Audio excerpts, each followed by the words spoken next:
Yeah, can you scoot over? You're like, look, I'm over here. No. No. One, I'm taller than you. You have a complex. I'm so far away. Yeah, that's better. I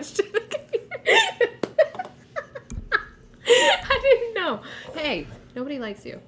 Welcome to Arc Point Forensics Special Podcast. We Nope. asked a bunch of people to... No. Okay. Welcome to Arc Point Forensics, Unallocated Space, a monthly podcast where we talk to DFR experts and professionals about what they're doing in their lives. Can you turn the energy up a little bit, please? I'm going to need more caffeine to sit through this. Well, not all of us can chug ketones. Either you got it or you don't. I don't think you have it either. Okay. Welcome to Unallocated Space, a podcast by Arc Point Forensics, monthly podcast where we talk to DFIR experts and learn about their journey and I don't even know what I say anymore. Welcome to Unallocated Space, a monthly podcast brought to you by Arc Point Forensics. It's a special podcast for International Podcast Day. So International Podcast Day. Jared had no idea. I just learned this. He just learned it. Mm-hmm. So what we did is we submitted questions out to Twitter and asked everybody to submit. How many questions do we submit? We didn't submit any questions. Just we the actually submitted. We submitted a post out to Twitter and asked everyone to ask us questions. And we left it really broad. We said we could ask anything. Do you want me to start with my question that I have for you? Yes, I do. Okay. Are you sure? Yeah, let's do it. All right. Let's jump right into it. All right, great. Jared, can you tell us about your pet history? And, Ooh. Yeah. It's kind of violent. Is it? Yeah. He's a great pet owner. I went through a lot of hamsters and parakeets when I was younger. I didn't know about the parakeets, just the hamsters. It was multiple. I was beating up for hamsters, not parakeets. Mm-hmm. Yeah, I mean, no, it did get better. I mean, the first one survived a good 2.5 hours, and then the next one was probably a good half a day. So I was like, I mean, doubling the, my value for money there. And then, it got better. They lasted quite a bit longer after that. Do we want to know what happened to the first one that only lasted 2 hours? Ooh, yeah. Is this a hamster or a parakeet? No, this was the hamster. Brought him home and just loved him so much. No, I'm pretty sure he died from shock because oh my God. got him home and opened new environment, let him out. So he's like now on the couch, and my dog came up and was like, "Oh, what's this little thing?" Like got up, sniffed it. Dog's never been aggressive or anything. He just starts sniffing it, and then just a hamster, and and then the hamster. What did you think was going to happen? I felt like that's natural instinct for a dog. I don't know. I was probably 6. And yeah, so the hamster goes flying across the room, and at that point I'm like, oh no, my pet hamster. And so I go tearing after the hamster, who's now running for the couch, running for his life, and I'm lifting up the couch and trying to get him out. And this is dramatic. It just turned into a whole ordeal. And then, once we kind of got it settled, put him in the cage, spent a lot of time prepping that cage, probably longer than he was actually in it. And yeah, he didn't end up making it. But put a lot of love in the cage. Yeah, yeah. And, then it got progressively better. The next one lasted a little bit longer, and then a little bit longer. And I feel like hamsters are tricky. People make it seem like they're easy to keep alive. That's what I'm going to tell myself. Yeah. But I'm just trying to make you feel better. Thanks. All right, well, it's a great way to start this off. Yep. Awesome. So, first question we had was, why did you guys start Arc Point Forensics? Why did we start it? Well, Jared actually approached me on the idea. I was minding my own business. You're welcome. I was just enjoying my life, minding my own business. And you came to me with the idea of the technology, which was pretty cool. And I said, well, if you can give me a proof of concept, I'm sold. Let's do it. Let's figure out what we can do. I love supporting the DoD and IC community customer set, and I wasn't doing that anymore. And I wanted to be able to try to do that. Yeah. Yeah, I mean, it's really started out from seeing a need within the missions that we were working. And big picture is just so much data coming through the pipeline, and it's only getting more and more every day, and there's just not enough people to really process the data, and the backlogs just seem to be ridiculous.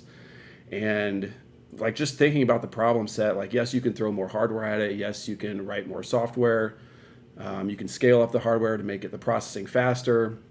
But at the end of the day, one of your big bottlenecks is human resources. It's really difficult to scale technical expertise, especially cost prohibitive for a lot of organizations with training every year and salary and like it's just everything that goes with that. So what we wanted to do was really provide kind of an augment solution for existing examiners, build a product that could be that automated triage tool sitting in the corner, that extra kind of little like powerhouse supporting you, handling a lot of the tasks that were easy for a computer to do but required human interaction. Currently, with the current process to require human interaction, but if we can automate that as much as possible and then highlight the nuances and the things that are most important, and then if we can nail down the user interface so where it's easy to use to enable more of the existing workforce to get their hands on digital forensics evidence, at least do that initial triage, it's going to free up examiners and you're going to get more eyes on the data that's coming through your organization. And then really ultimately the goal is like allow an organization to process more data faster. And so we've got user interface we're looking at, we've got automation we're looking at, but we're also trying to make the system smarter. So if we can shrink that timeline down to where you get usable data that you can start looking at, or the analyst can start looking at, or the investigator can start looking at, if you shrink your timeline down, then that opens up more time for the next case, or more time to actually look in depth if you need to expand into that. And so with some of the smart processing techniques that we proof of concept and worked really well, we're able to basically manage the system resources for fairly small devices, fairly portable devices, and speed up that process and shrink that timeline down. And then we've got some other techniques that I think are really cool that we'll be implementing coming up, where we've seen increases anywhere from 20 to 400% performance improvements for the same results in the data is still in that small form factor. So not only are we going to try to scale up the hardware along with that, but with the smart processing that we're baking into the tech, it's going to be hopefully on a parabolic curve for value returned when you're processing data in terms of time and performance, and then also if you can make the current forensics workload more accessible to more people in the existing workforce, I think that would be a huge win. No, and I think it helps share the burden with the digital forensic, the lab-based people. A lot of people when we first started this thought we were trying to replace digital forensic analysts. Yeah. I mean, I would like to be replaced with a robot, but I need 4 more of me. Yeah, no, it's definitely not going to replace forensic analysts. That's not what we're trying to do. We're trying to help augment the workflow that they currently have and make offset the burden. Right. It's like automate the triage and free up your time to focus on the things that take advantage of your skill set. Mm-hmm. For sure. Yeah. And if you've got like an intern or somebody else that can like sit down and help look through data, get another set of eyes on without having to understand how to use all the tools and process things, I think that's a win. Yeah. All right. Cool. That was much longer than my response.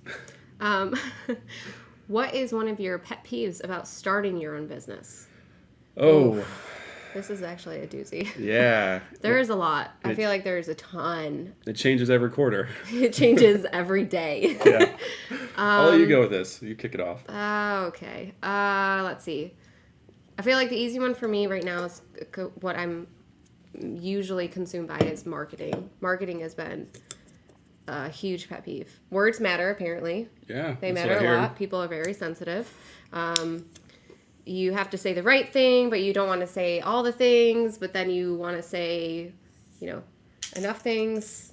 Well, you're never going to be able to say the right thing once for all people. No. Everybody's going to have their own opinion, perspective, experiences. No, but I like to make everyone happy. Yeah? It's difficult. Do you think Atrio makes everyone happy? Everyone makes everyone happy. Everyone makes everyone happy? Or Atrio makes everyone happy. Makes me happy. Yeah. Atrio doesn't show up at work and just tell me about their horrible wedding date that they had. Yeah. Yeah, Atrio just works in the corner. He just shuts up and works in the corner. Triage it. Yeah, what's your biggest pet peeve? Oh, man, pet peeves. I think that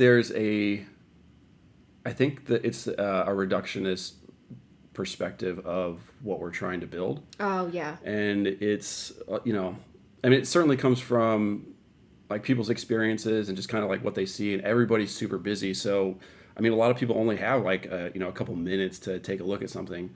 And so you'll get a lot of like comments and unsolicited advice from people that haven't really taken the time to fully understand what you're trying to do or what the product is and really what it's fully capable of. I feel like that happens a lot though at conferences, like on loud conference floors. People probably only hear about 30% of what you're saying. Yeah. It's so loud. And they only get like what, maybe 2-3 minutes to understand. Yeah, it's really hard to communicate nuance in such a short time. Yeah. For sure. Yeah. So I got a question for you. How do you feel, how do you like having rebranded the Stream Deck? Oh my God. I hate that question. I hate that question so much. You just said that to be so triggered. Immediately triggered. Yeah.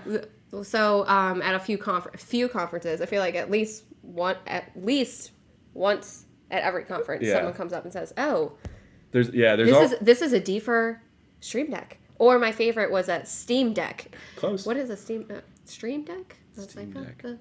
Steam Deck. Yeah, maybe. Fair. No, but it is kind of a pet peeve. It's frustrating.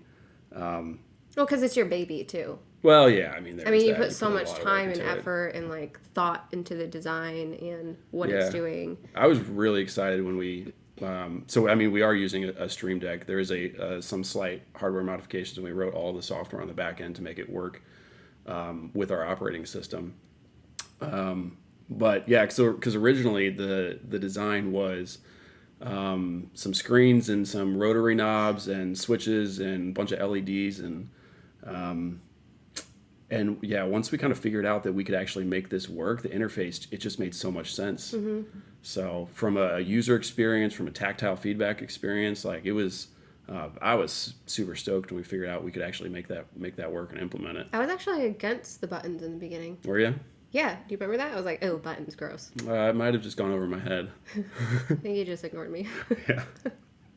Yeah, but once we implemented it and I saw it, I like fell in love with it. Yeah. Yeah. Yeah. I think it looks really good. It's super functional. I love the way it turned out. Mm-hmm.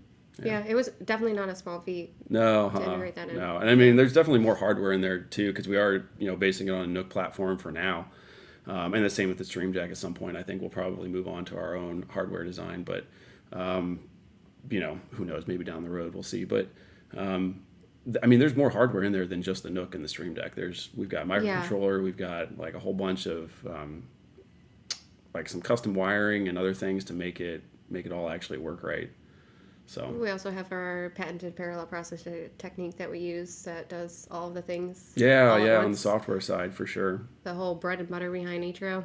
I think my other pet peeve is being a female in the industry. Yeah. So at a conference, someone asked me if I was someone's wife, and they just thought that I was someone's wife working the booth, and I was like, nope, I'm the CEO of PowerPoint.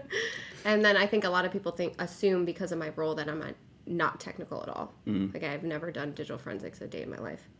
So I think that's a little frustrating. Yeah. It's a huge pet peeve that I'm constantly having to be like, no, I'm a digital forensic analyst. I've done it for X amount of years. It's like, this again. So that's pretty much it. Yeah, I can see that being annoying. Yeah. Mm-hmm. Mm-hmm. Gets old fast. All right. Let's see. I'm going to start paying people to just come up and ask you that. This is what I have to deal with. The true Jared comes out now. Yeah. Now we actually know where all these questions are coming from. All right, Jared, have you visited all 50 states? No, I haven't. I've never been to Alaska, and I really haven't spent any time up in the Northeast. So I think Pennsylvania's as far northeast as I've gone. Minus Quebec, but that's another country. All right. So those are the only, so northeast, like. Yeah, I think that's pretty much it. I think I've probably been to the rest of them or been through them at some point. Do you have a trip planned? Right. So right now I'm in Arizona. Probably just go back to Indiana for the holidays where my family is. And then Likely end up back in Florida and hopefully start doing some sailing because I need to scratch that itch before too long. I feel like it's time. But who knows? I mean, so one thing I've learned about RVing once I've started doing it full time is you can have all these grand plans, but when you start taking into account the weather and the seasons, accessibility, if you want to see the whole country, you're looking at 2 or 3 years to do that. Really? Yeah. Wow. Yeah. Because, like, if you look at Montana, Glacier National Park, I mean, your season to be there is you have like a 4-month window ish. I mean, a little bit more if you want to hit the, early or late ends. But, yeah, that whole part of the country to get there in the summer when it starts to get nice and you can be outside, you've got Montana, Idaho, Washington, Montana. I mean, that's a huge chunk of real estate to see in 5 months. Yeah, that's true. So you usually have to split that into a couple of years. And then if you want to go see the Northeast, you've got to time that seasonally so that you don't get covered in snow. And so you're looking at doing that at least, maybe the next year. And you only got so many summers, so many months in the summer to get around and see everything. So yeah, it's a lot. And the more I do it, the more I realize that I like how little I know of what's out there. It's really interesting. It's been a lot of fun. That's awesome. Yeah. Do you have any trips planned? I do not have any trips planned. Okay. Your house still exists? It's not floating, so that's good. That's good. Yeah. So Hurricane Ian just decided to shift past real quick and barely missed Tampa, so that's probably best. Yeah. Yeah, I got a duplex in Plant City, and that survived, so no issues there. Yeah. I feel bad for everybody that got hit with it. It looks devastating. Horrible. Okay. This one says, Amy, did you choose spaghetti as a password because it's your favorite food? I would never admit to that because then everyone would know my password. No, I don't know why I chose spaghetti that episode. It just was like, quite literally, the first thing that popped in my head. I was like, spaghetti. But, it's a wholesome meal. Everyone loves spaghetti. Yeah, sure. You don't like spaghetti? I mean, it's fine. It's fine. Okay, one, I've never seen this man turn down any food in my life. So what do you mean it's fine? It's fine. It's like, it's a lot of carbs, I guess. I don't know. Didn't you eat like 4 desserts today? This isn't about me. This is about you. Oh, okay. Well, no. I think favorite food for me would be chicken riggies. What is that? Oh, it's delicious. Does it come in shapes of your favorite cartoon characters? No. Riggies is shortened for rigatoni, like the type of like thick noodle. You know what I mean? Oh, okay. Yeah. It's a real thing. It is a real thing. Yeah. It's a Utica thing. So I grew up in upstate New York. Okay. And Utica is well known for Utica chicken riggies. They also have Utica greens. We can get into that. Second favorite food. Mix them together. It's a whole different dish. But they even have like Riggy Fest and stuff. That's cool. I mean, they could have come up with a better name. Hey, I'll have to add it on my drive around the country list. Riggy Fest. If you do. I don't know. You probably. I'll just give you a restaurant to go to. Okay. Yeah. Okay. Let's see. If you could come up with one thing to make investigators or examiners' lives easier besides Atrio, what would it be? Ooh, a self-replicator. Like of humans? Yeah. Like you want to clone people? Yeah. That would No, they're already like easier. cloning monkeys. Or we all know how that's going to turn out. It's going to be Planet of the Apes. Well, okay, so that's a good point. Would managing yourself, if you could clone yourself to be more productive, would managing yourself then become a burden? And how many of yourselves would you have to clone before it became a burden? I feel like just one more of me, it would be a burden. I also have a tiny human that acts like me. Yeah, you never know how annoying you actually are until you have a kid and they start talking and repeating everything you say. Have you ever annoyed yourself? Like you're like just talking and then all of a sudden you're like, wow, I just annoy myself. I'm really... Wait, like talking to myself? Mm-hmm. No, or like talking... I think that's just an RV thing if you're out in the middle of nowhere for long periods of time. That could be. Sometimes I'm my own best friend. Hello, friend. Hello. Hello. How many different voices can I say hello in to myself this morning? Oh, God. How many accents do you have now? Oh, none. No, I'm terrible with the accents. They all sound the same? Nailed it. Pretty much. Yeah. No, I annoy myself if I'm like grumpy. Like if I'm overly grumpy and I can't get out of it, I'm like, oh. Does that make you I'm even so grumpier? like grumpy. I don't even want to be around myself right now. Sometimes it's just a nice little like kick in the ass I needed to get in a better mood. Put some music on or something. I don't know. Replicate yourself, really? Sure. Why not? Okay, but I'm telling you, for someone who worked with you for so long, I don't want to of you. Nope. Don't sign me up. I forgot where that question went. Anyways. So what is it? What is the question? What would you do to make an examiner's life easier? Yeah, besides ATR, what would it be? And besides replicating? I feel like this is a really tough one. Shoot, yeah. That's what we're trying to do. We're trying to build out an entire ecosystem of like smart devices that makes everyone's life easier. Yeah, Haha, like that plug. Stay tuned. I don't want to keep like plugging the company. So something else that would make examiners' lives easier.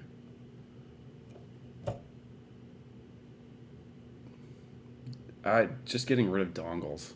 Oh yeah, just a dongle. Yeah, just like have the licensing not being on dongles. I don't know. Maybe that's going away. Maybe it's not an issue for other people. But I just remember when I was actually doing some form of investigations, like having 4 or 5 dongles in the system was just, and then losing them, and then they expire. Or hitting it with your chair because the ports are in the front. Yeah. We may have broken a couple. Oh yeah, for just sure. A few. Yeah. I don't know. I don't have a real good answer for that other than self-replicating. That's my best answer for that one. Great. What about you? Right. Well, I don't want to clone people. Yeah. I think the dongle thing is key. Which I think a lot of companies are getting away from that. They're making like enterprise stuff, but there's a lot of organizations that still use dongles because they have to. For whatever reason, but shoot, I just think it's like gross. Yeah, just the word. It's gross. It's gross. Just the and word. And also, why dongle? I know. Because I came from cyber, and when I switched over to like working in a forensics environment, there were a few language things that weren't the same or didn't cross over. Like exploit was one, and target was another one, and then there's dongle, and I'm like, dongle, what? I think that when you started on the same contract, you were like, what, dongle? Like, no. do I have to use this word? Say this? Yes. Do I have to say this out loud? I'm like, well, that's what it's called. It's called dongle. Right. Welcome to the Thunderdome. And target, man, that one got me too for a while. It's like, why? Really? Yeah, it's like, because when originally, like, doing cyber stuff, you're thinking target is like who you're going after. And when I first started, the target was your drive, the destination drive. It's like you're going to send the evidence to the target. And I'm like, but I'm going after the target. I want the target. I don't want to be the target. Why am I the target? Yeah, I see. I think it's different for probably every organization. Yeah, it could be. Maybe because like I've worked with customers where they're like, oh, we're going to go get the target laptop, right? Which is like suspect's laptop. Suspect's laptop. Right. Target's laptop. Target laptop, yeah. Yeah, it is confusing. But wait, I think thought the probably means destination was the target. Don't you send it to the target? All right, we should just move on. I see we're already losing you. Oh my goodness. I feel like this is we have to answer this question, but I don't really. What is it? Okay, so you can read that? Yeah.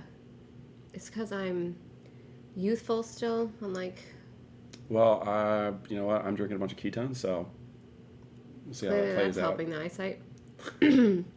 Yeah. So where do you see ArcPoint in 3 years? This is a tough question as we come up on our 3-year anniversary in January. Oh, has it really been 3 years? It has been 3 Feels years. like 2 years. It's been 3 years. But it's only 2022. And we started in 2020. Math. Not a strong suit. Proceed. 1, 2, 3. Yeah, where do we see ArcPoint 3 years? Well, We have a lot of different products lined up, so we already talked about that. So we obviously are expanding eventually into services, so that's something that we're going to be doing. We're already kind of branching into services now, so we do some consulting on the side, which is good for like small law firms and stuff like that.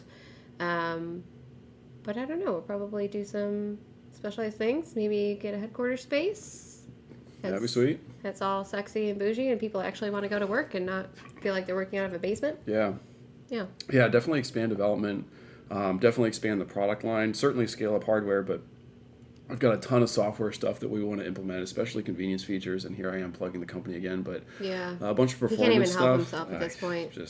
Like word it's going to be awesome when it's all like fully integrated and you can actually like sit back and see how fast it's going to process and triage data. Yeah. I'm pumped. So we've got a couple of hardware systems that are upscaled from our small unit. But that's the products. The products, yeah. This is about the company. Well, yeah. Okay. So yes, scaling that up and then scaling out basically a whole ecosystem of smart, content aware, forensics aware, media aware type of systems that. Yeah, smart automated systems. Yeah. Yeah. Be great. I kind of want to just change the way digital forensics is being done. I feel like it's been stuck in the same kind of rut for a while. Yeah, well certainly augment it, or maybe change the workflow for certain use cases for sure. Yeah. Try to highlight those needles in the haystacks, and I know a lot of people are doing that and implementing their own solutions, which is awesome. So yeah, we're just gonna take our crack at it and.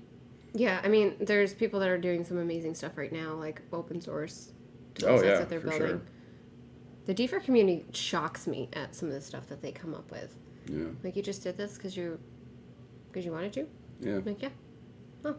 Yeah. Okay. I always love that about working in tech is, people get something, get something in their mind that they want to do, and they just go out and do it, and a lot of good comes from it. So you have like a very proactive part of the industry, which is sweet. Yeah. Cool. What was the question? Okay. We're just going to move on. Where's the company going? Yeah. So I think expanding into services too. So like one of the things I was thinking about today was as we do look at services, but we're also building this product to help evolve people's workflow, and instead of waiting for other people to adopt it and implement it, why not just implement that system as like the best type of implementation and workflow that could exist with our systems and our products lines? Like, why don't we just implement that and then provide that as a service? Yeah. I think we'd be able to process more data with a smaller workforce and with a more targeted capacity for specific types of investigations, as well as a lot of larger data set triages. Really fast. I think when you say smaller workforce, though, people get, speaking of marketing, right? People get really sensitive about that. But there is a huge issue with the workforce right now. It's really hard to find digital forensic analysts. Yeah. It's such a small section of like the entire tech industry that it's hard. I mean, there's a hiring issue globally right now. Mm-hmm. So yeah, it's not like the space is shrinking. It's not like the pie is getting smaller. It's for work that needs to be done. It's not. You're not going to replace examiners with that. Like, you need people with the knowledge to do the assessments, especially like the deeper dives, and understand really what's going on. But there's so much stuff that's going to get dropped if you don't have a mechanism for evaluating it or evaluating it quickly. Yeah, I mean, there's a lot of media that has just gone untouched because people can't get to it in time. Mm-hmm. Yeah. They can't examine it. Right. Not good. No, not great. Not great. All right. So, what is the one thing looking back that you could tell yourself when you were just starting the field? Ooh. I would tell myself to take a deep breath. It's going to be okay. No, I'd probably tell, to just kind of have a little bit more confidence in the work that you're doing, like tinker more. I feel like I didn't tinker enough in my, the early days. Yeah, you have to tinker. You have to tinker. That's a big part of it. And maybe find something that really interests you and specialize. Like, learn the rest of it. Learn as much as you can, but have a specialized thing that you are become the expert in and that you can contribute. Yeah, I used to love doing Mac forensics. I thought it was so interesting. And it also just made sense to me the way that Mac just has everything organized. It's brilliant. Clean, beautiful. Yeah, I would definitely tell. That's a good one. I would definitely, like, focus in on stuff. Yeah. Yeah, I guess that, I don't know. I mean, I'm pretty happy with how things have turned out. It's not all been great. Some of it has been awesome. Ooh, what was that? That question you asked me the other day? Oh, yeah. About the demon. Stay with us. We'll get there. Yeah, so it was I think I heard it on the Lex Friedman podcast. This is from Nietzsche. It's the reoccurring life cycle, I guess, question. It's designed to let you think through.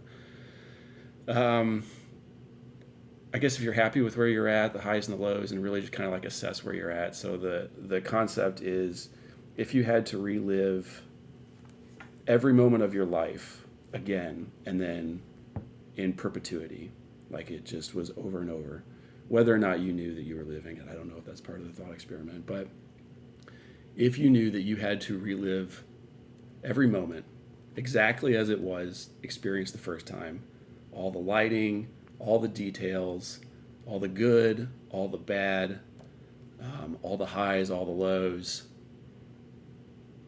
You know, there's maybe not anything that you can do about the past and the things that have been done, but what do you do next? Knowing that tonight you're going to have to relive it again and again and again, or in a week, or in a year, or 10 years. So, like, how does that change your perspective? What do you do differently? Like, now that I'm thinking about that tonight, I don't know, maybe I'll do something different tonight that, you know, I would want to have to do over and over. Yeah. Well, when you asked me that, I kind of just thought about, and this kind of goes back into this question of, like, what would you tell yourself starting out? It's like, I would probably be more present.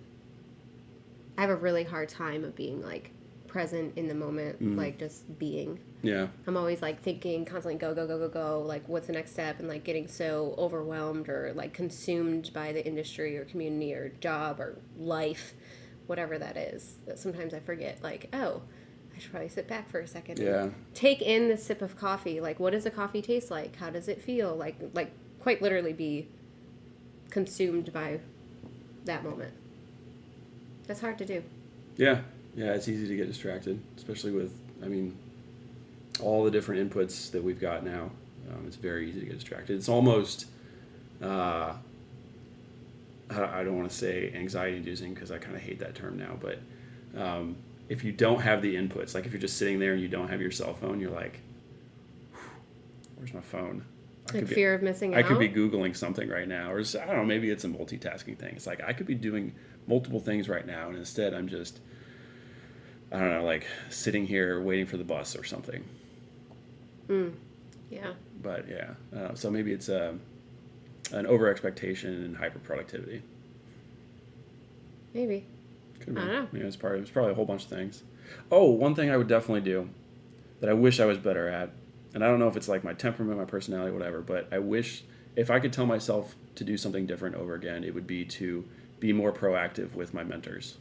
I've had some awesome people that have contributed to my life, and one of the things that, I mean, I'm a really pretty independent person, independent thinker for the most part, like to just kind of solve things on my own.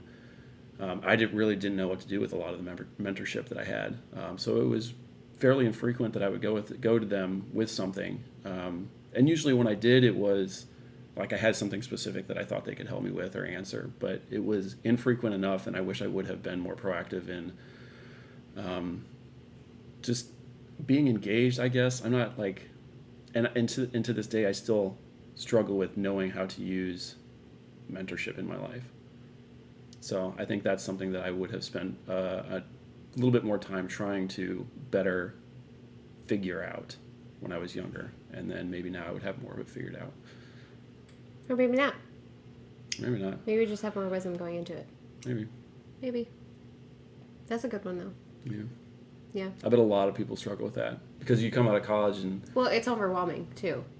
Right? Like, you're like, oh, I have this mentor. Maybe it's someone that's, like, really big in your industry or someone you look up to, right? Obviously. and it's overwhelming because you're like, I don't want to sound stupid if I ask this question. But they probably already asked that question to their mentor or somebody that they knew. Yeah. Or I don't want to be a burden. That was probably my biggest thing is like, maybe I didn't have something specific to ask, or I don't know. Like I just didn't know, and I didn't want to say, hey, can you come spend time with me because I don't know things, and then just see what happens. Like I felt like I should use their time wisely, and if I didn't know exactly what that should look like, then I didn't engage, and I think that I probably missed out on some better relationships and some good opportunities because of it.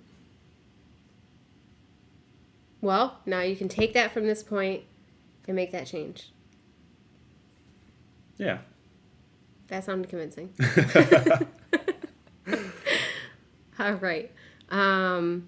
Okay. Well, this is actually a really good one to lead right from. So we all make mistakes as we learn. What is a mistake that you made and learned from that you can talk about? What is one?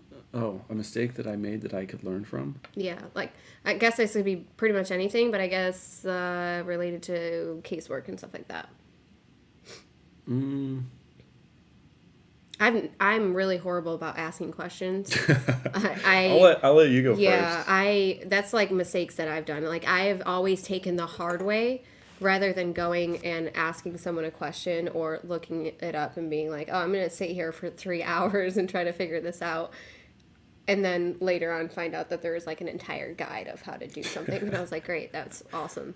I'm so glad I did that. Yeah. Or showing up and not being prepared. So like if I had to support a customer and I assumed that they knew all of the devices that they were going after, and then I showed up and they didn't know any of the devices, and I just prepared for that one like small section. I didn't prepare for all of the millions of devices that are out in the world. Yeah, always like beginning out when I first were doing like operational work, I would always mess that up. I'm like, why did I trust that someone knew what they were talking about? Why didn't I just pack everything? So. Yeah. Oh, there's been so many.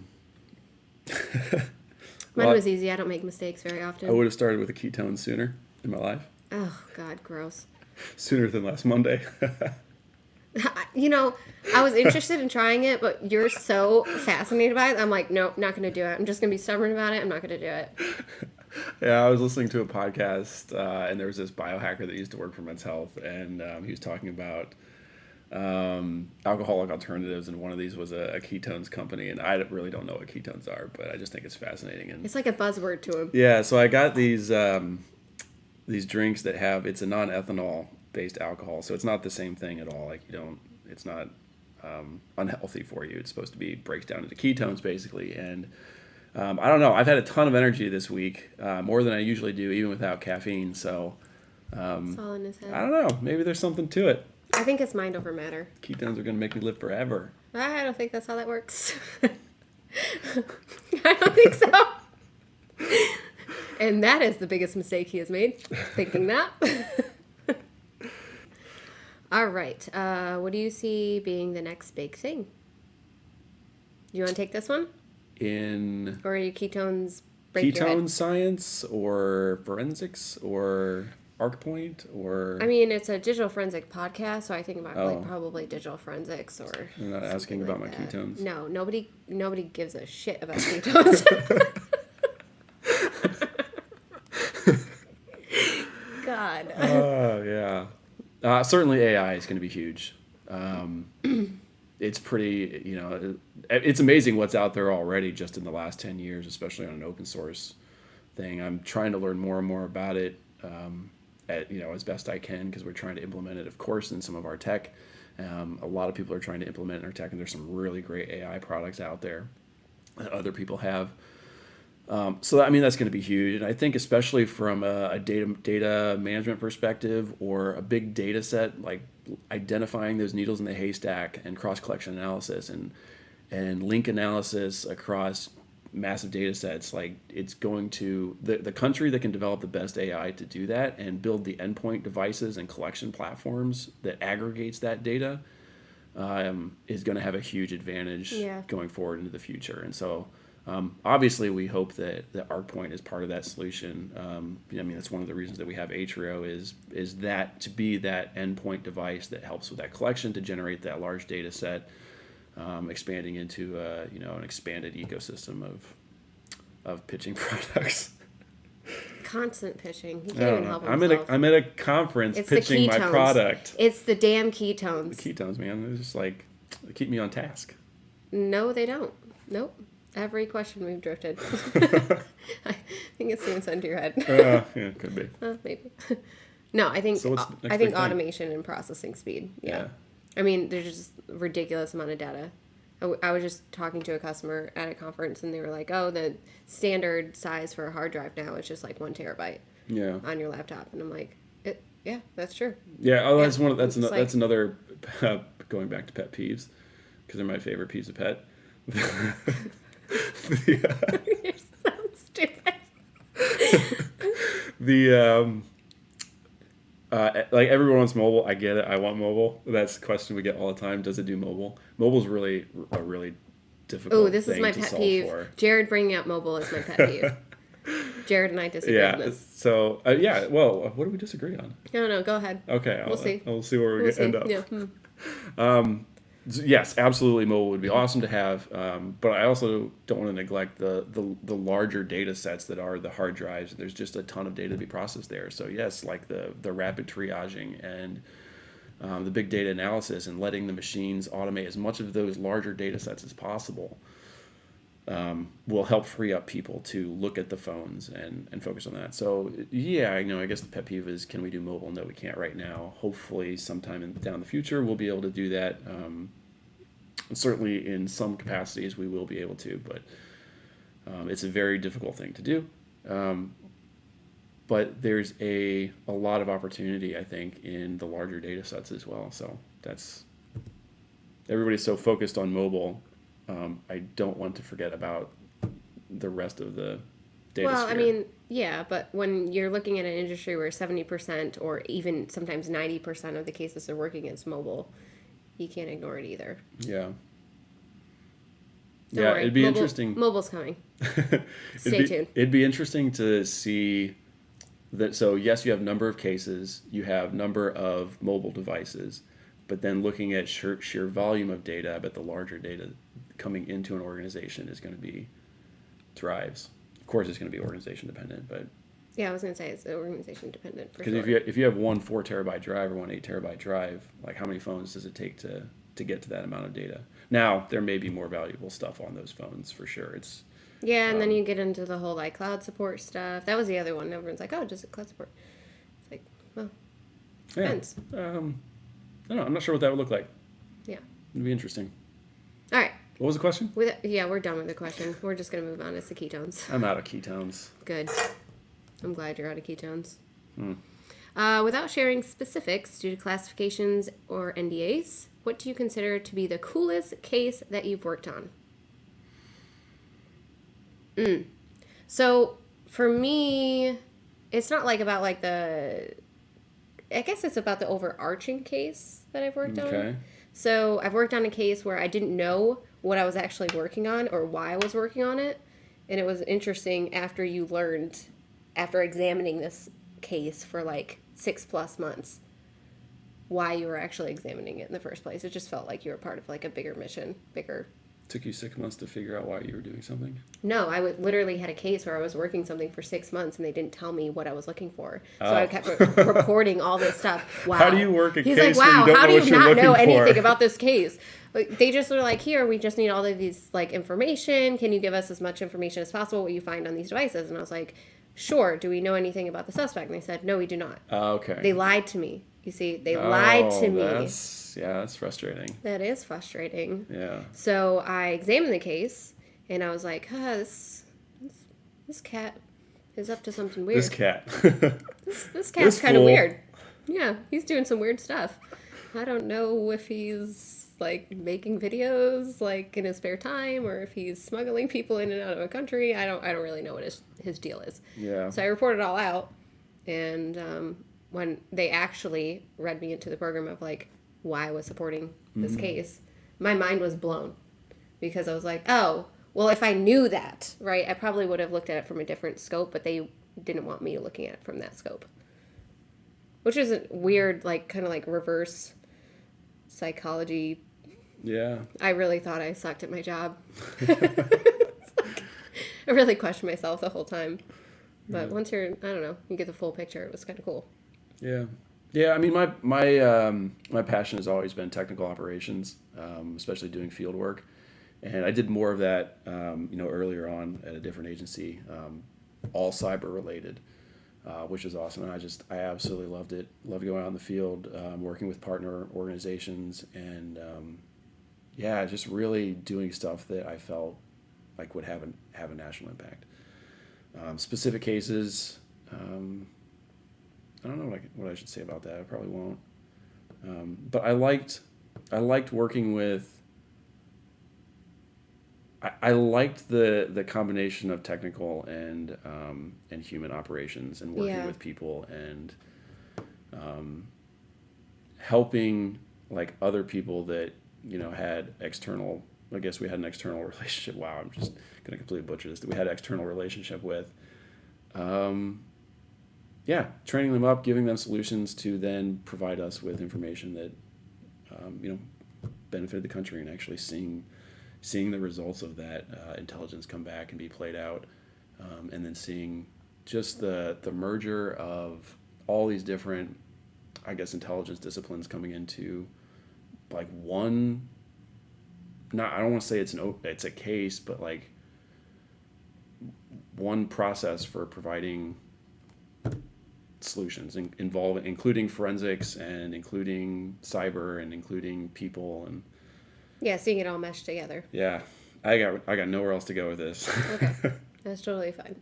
Yeah, I guess forensics cases, specific one that I would say is interesting. Yeah, no, I always like the pattern of life and the trend analysis, like casework.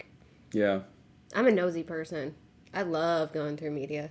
I love learning everyone's dirty secrets in their laptops.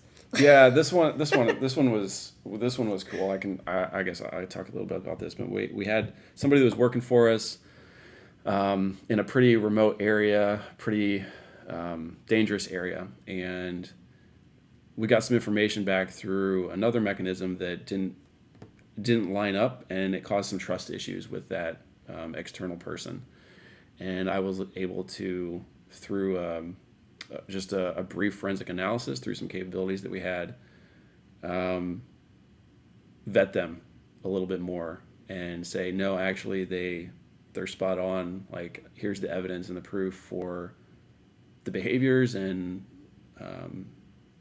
I don't think that the original information was a complete picture. And so it really helped with a pretty sensitive relationship. So I like that one. It was a use of really cool tech, and a good mission, good assignment, good people. I like that one. Okay. This is a lighter one. Okay.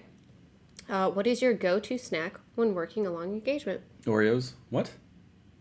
You would choose Oreos. Really? Like, you're just going to eat like a whole pack of Oreos? I mean, a long it's not engagement. like I have a choice. Let's talk about long engagement. Is it like a couple hours? Is it like a couple days? I can see you feasting off Oreos for a couple days. Are we talking about time in terms of how many packs of Oreos? I mean, that's like 10 minutes for you. It depends if there's a 7-Eleven around the corner. 7-Eleven have enough Oreos stocked? Probably not. On the shelf for you? There was a deployment, and I'm kind of a sugar addict, don't have a lot of self-control there, and one of my teammates thought it was hilarious that there would always be a pack of double stuffed Oreos around, and that I would get the late night munchies and then complain the whole next day about how many Oreos I ate. And so he would always just buy more Oreos just so that they would be there. We would also send them out in deployment. Oh, I know. Yeah, we would find like the weird flavors, like the new flavor of the month or whatever, and send it out. Yeah, it was a problem. Yeah. But it got to the point where once I had finished a bag, I would just seal it back up and put it back on the shelf like there were still Oreos in there, so he wouldn't go and buy more. Oh my gosh. Okay, but that's mean. Like, the person who wants to go actually get an Oreo and the whole thing is empty because you're But like, oh, that's let me not why the seal Oreos it. were there anymore. The Oreos were there was just to taunt me. So you think. So I solved the problem. Until Karen goes over there and is like, why are there no Oreos in the Oreo container? Who would put this I don't know, empty Karen. back on Get the your shelf? own batch of Oreos. That's mean. Not my Oreos, not my problem. Damn. Or they were my Oreos. I swear. Yeah, you don't have any self-control when it comes What was to the question? sugar. Yeah. Favorite snack. That's hard. I'm a salty person. There's a metaphor. I like bugles Mm-hmm. and popcorn. Do you put them on your finger? I do. I actually had a customer walk in one time and I had them on my finger. And he brought back bugles the next time he came to visit, which was very nice, but also a little embarrassing. Do you think? I can't believe I work with you. I can't believe you wanted to work with me. That's the weird thing.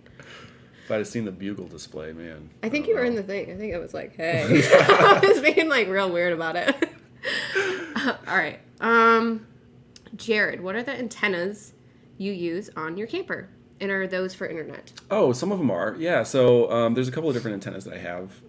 So because I'm remote and I use a lot of data, of course, I have a couple of cell boosters that I use. So there's a couple? Yeah, I have two cell boosters.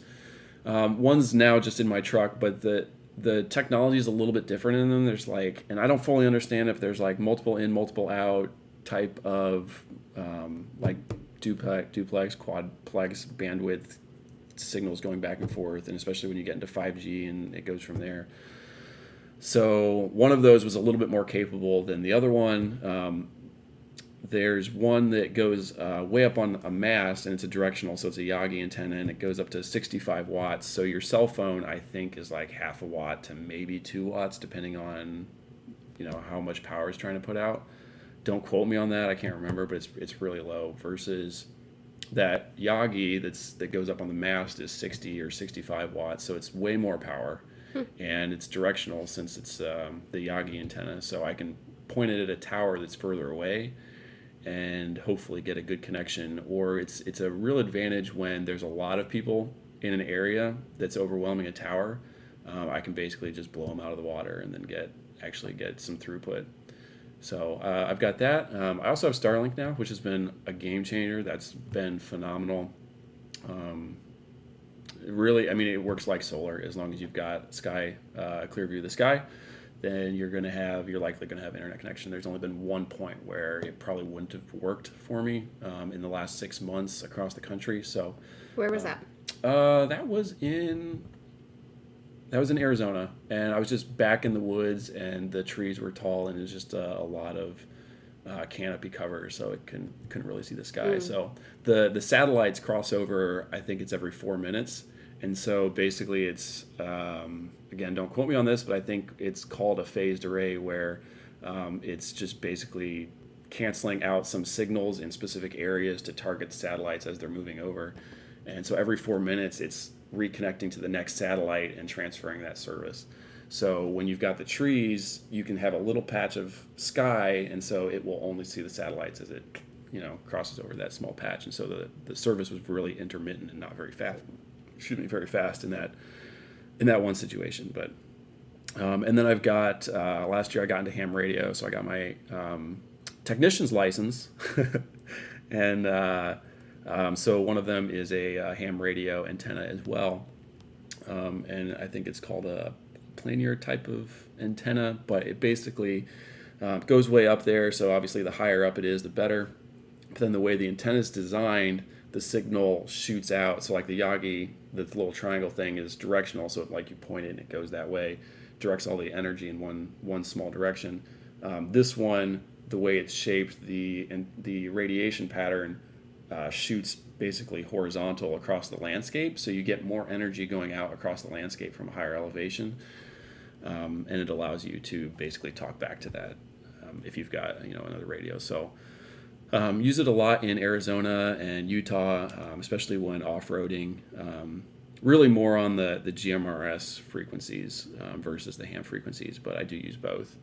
And I'd like to get my general license and get into the HF stuff because I think there's a cool concept that I'd like to run down where basically go out into a mountain and set up an HF antenna with WinLink, do a rip, and then send the triage files back via WinLink to another location for analysis from a really remote would area. Be cool. Would be pretty sweet. So I think that pretty much sums up the majority of the antennas that I have there. So a couple different ones. Some are for fun, some are for productivity and work, and it just depends on the situation. That's a lot of antennas. It's a lot of antennas, yeah. It's a lot. Yeah. All right. And this one we kind of already hit on, but will Atrio support mobile device extraction or exploitation of mobile device file systems? I'm going to need more ketones. And stay tuned. Yes, the answer is yes. Yeah, so we actually are looking for open source source solutions for that. We're not looking to develop parsers or do any of the heavy uplift. At some point we will when we have the resources to do that. Yeah, we just don't right now. So what we're doing is we're trying to find open source solutions that we can integrate into Atrio now that kind of answer that question for all of the customers that keep asking us for it. But we don't want to, I don't think we want to get into the mobile market. Yeah, I mean, it's not already, right now. Yeah. It's already there, so. Yeah, I mean, there's a lot of good companies doing a lot of great work in mobile space. Yeah. I mean, that's one of the things that we're trying to do as well is like take, there's a lot of great open source solutions and we're not trying to reinvent the wheel where we don't have to. And if we can take those tools and make them more convenient and make them faster, 100% want to do that. So, mobile's coming in some capacity, more of a, I guess, of course, triaging because that's our jam at the moment. It is our jam. And that's it. We're going to triage all the things. Triage all the things. All of them. Even that light bulb. Triage is life. Triage life. Yeah. Is that a thug life? Thug life, triage life. It's fine. Those are all the questions we had. Really? Yeah, that's it. Sweet. Yeah. That was fun. It was good. Yeah. I'm glad that people kept it together and didn't ask us like anything super embarrassing. No, yeah. Sorry we started out with dead hamsters, but Yeah, that was a strong start. Yeah, just came out swinging. So I did. Oh, he's gonna try to make up for it now. Yeah, so the hamsters and the parakeets, and we're just gonna leave that alone. They were a joy, but we're just gonna let that one die. All of my hamsters were named Hampton.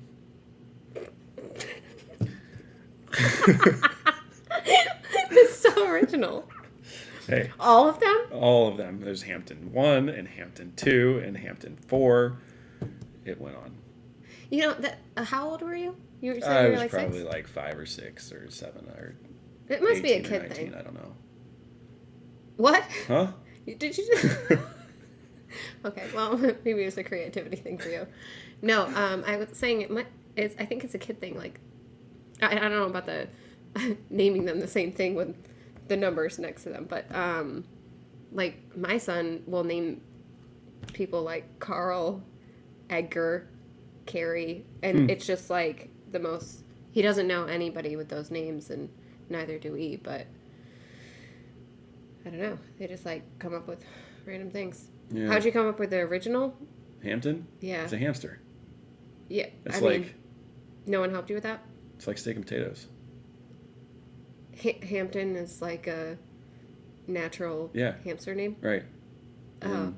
And if you have a rabbit, rabbit. Thumper. That's it. Thumper. See? Doesn't take long to come up with a good name for your pet. If we've learned anything here. I'm never letting you watch any of my pets.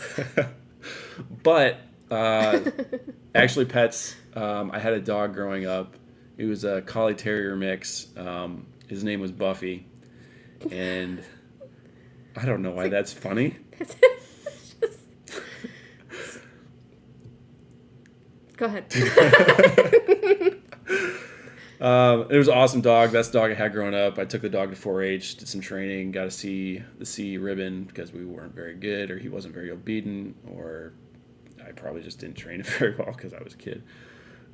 Super smart dog, Collie Terrier mix.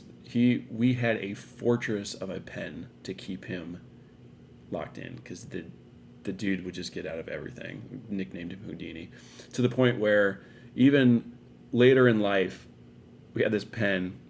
It was a big fenced-in area outside. We ended up having to bury it a foot deep into the ground, layer a chicken wire fence on the lower part so that it couldn't be climbed, and then another fence that augmented the normal like 4 or 5 foot chain link fence, and that came up the top and then angled in so it couldn't be again climbed over.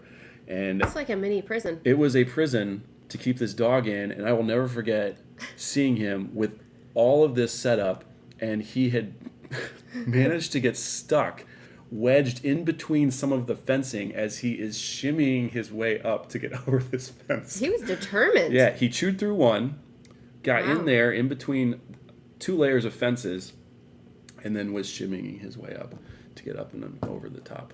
And you trained this dog? Yep. So it's obviously Sounds wasn't great. his fault that we got the he C never ribbon. stood a chance. Yeah. Yeah. I didn't know you were in Wicked 4-H. smart. Oh yeah. Yeah, I had a dog. I trained him. He was in 4-H. Got Was a that C the only ribbon. thing you did in 4-H? Yes. Oh, so you just did like a 4-H class, or? I don't know. It was Yeah. like, hey, there's this dog training thing, and then we do a show at 4-H. Oh, At I was in 4-H at for the fair. years. Yeah, you had cows and stuff. No, I didn't show cows in 4-H. I grew up on a dairy farm, thank you very much, but I did not show cows. Why would you not show cows if you grew up on a dairy farm and you were Because in that wasn't my thing. Oh. I actually did dog training too, but my dog actually knew what the hell it was doing. Okay. No, so I did grooming and handling. I did obedience, and I did agility with my dog. Okay. Did So you ever win any ribbons? Because I want a C ribbon. I won lots of ribbons. Yeah. Did you ever get a C ribbon? No, but I got first place a few times. Yeah, sorry. Well, it was probably a different category because letters and numbers. Yeah. I don't think that's how that works. Completely different competition. This is a different thing. Right. It was a different thing. Yeah. Sure. All right. Anyways, yeah, this has been fun. So Yeah. our next guest we're really excited about is David Gonzalez. That'll be next month. Yeah. He's going to tell us about grounding. I'm excited. I don't know anything about grounding. Yeah, I've It heard sounds like about something it. I should probably do, but I'm not sure. It was probably good for you. Yeah. I've heard. I've started to hear about it a little bit more and more over the last couple months. So interesting to learn what there is to learn about it. Yeah. Cool. Well, I hope you all enjoyed this episode. If you did, thumbs up. All right. Cool. See you next time.